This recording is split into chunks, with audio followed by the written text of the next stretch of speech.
नमस्कार। तो आज के इस लेक्चर में आपका स्वागत है। तो आज हम बात करेंगे इन्वेस्टमेंट के अलग अलग तरीकों के बारे में, जिनके जरिए आप पैसिव इनकम कमा सकते हो, यानी जहां पर आप अपने पैसों को काम पर लगा सकते हो और साथ ही इन्फ्लेशन को बीट कर सकते हो और काफ़ी अच्छे रिटर्न्स कमा सकते हो।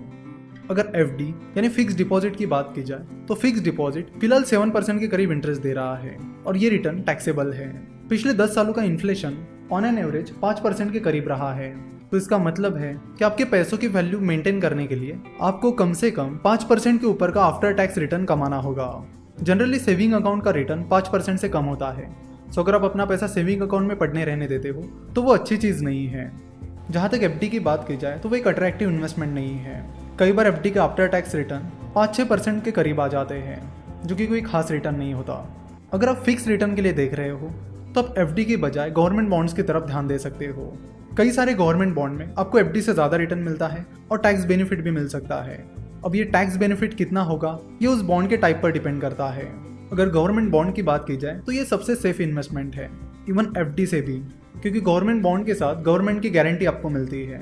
तो चाहे कंडीशन कुछ भी आ जाए, गवर्नमेंट आपको आपका पैसा जरूर रिटर्न करेगी और इसीलिए गवर्नमेंट बॉन्ड सबसे सेफ इन्वेस्टमेंट होती है। उसके बाद आता है इंडेक्स फंड। अच्छे रिटर्न्स कमाने के लिए इंडेक्स फंड एक बहुत ही अच्छा तरीका है और इंडेक्स फंड में इन्वेस्ट करने के लिए आपको कोई डीप एनालिसिस करने की भी जरूरत नहीं होती।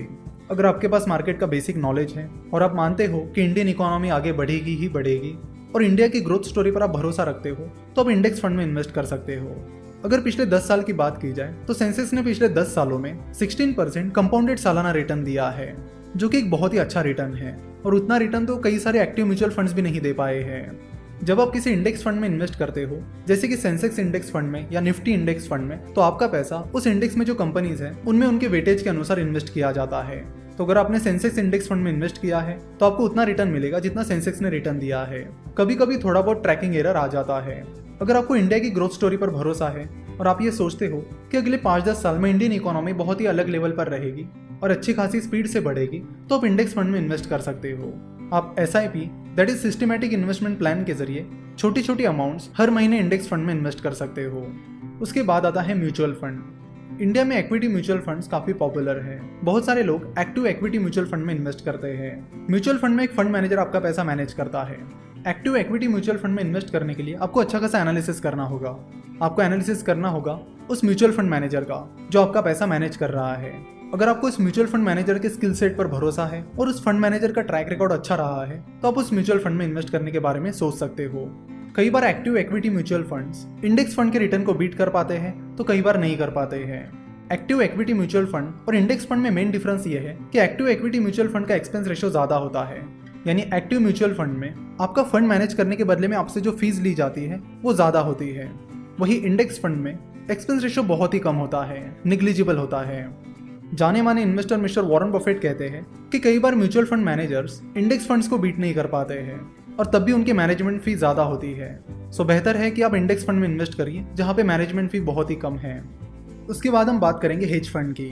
हेज फंड बहुत ही अग्रेसिवली इन्वेस्टमेंट करते हैं। म्यूचुअल फंड मैनेजर जो इन्वेस्टमेंट करते हैं वो ज्यादा अग्रेसिव नहीं होती। वही हेज फंड में जो इन्वेस्टमेंट होती है वो काफी अग्रेसिव होती है, जिसके लिए कई बार वो डेरिवेटिव्स मार्केट में भी इन्वेस्ट करते हैं। जैसे कि हमने देखा कि म्यूचुअल फंड में 500 रुपए से भी शुरुआत कर सकते हो, लेकिन हेज फंड में वैसा नहीं होता। हेज फंड में इन्वेस्ट करने के लिए आपकी नेटवर्थ काफी हाई होनी चाहिए। अगर आपकी नेटवर्थ अच्छी खासी है तो ही आप हेज फंड में इन्वेस्ट कर पाओगे। वैसे इंडिया में हेज फंड पॉपुलर नहीं है। वही यूएस की बात की जाए तो यूएस में हेज फंड काफी ज्यादा पॉपुलर है। वहां पर तो हेज फंड को मैनेज करने वाले हेज फंड मैनेजर्स ही बिलियनियर्स है। यूएस में हाई नेटवर्थ इन्वेस्टर्स भी बहुत ज्यादा है और वहां पर कई सारे अच्छे हेज फंड्स है, जिसकी वजह से हाई नेटवर्थ इन्वेस्टर्स उन हेज फंड में इन्वेस्ट करना पसंद करते हैं। तो यहाँ तक हमने जो इन्वेस्टमेंट के तरीके देखे हैं वो ऐसे तरीके हैं जिनमें आपको खुद को ज़्यादा कुछ नहीं करना होता। आपको बस अपना पैसा इन्वेस्ट करना होता है। फॉर एग्जाम्पल अगर म्यूचुअल फंड की बात की जाए तो उस म्यूचुअल फंड में कौन सा शेयर खरीदना है, बेचना है, ये काम आपको नहीं करना होता। ये काम वो फंड मैनेजर करता है। सिमिलरली जब आप गवर्नमेंट बॉन्ड में इन्वेस्ट करते हो तो उसमें भी आपको कुछ नहीं करना होता। जब आप हेज फंड में इन्वेस्ट करते हो तब भी आपको कुछ नहीं करना होता। जो कुछ करना है वो हेज फंड मैनेजर करता है। तो index fund, mutual fund, hedge fund ये इन्वेस्टमेंट के इनडायरेक्ट तरीके हैं।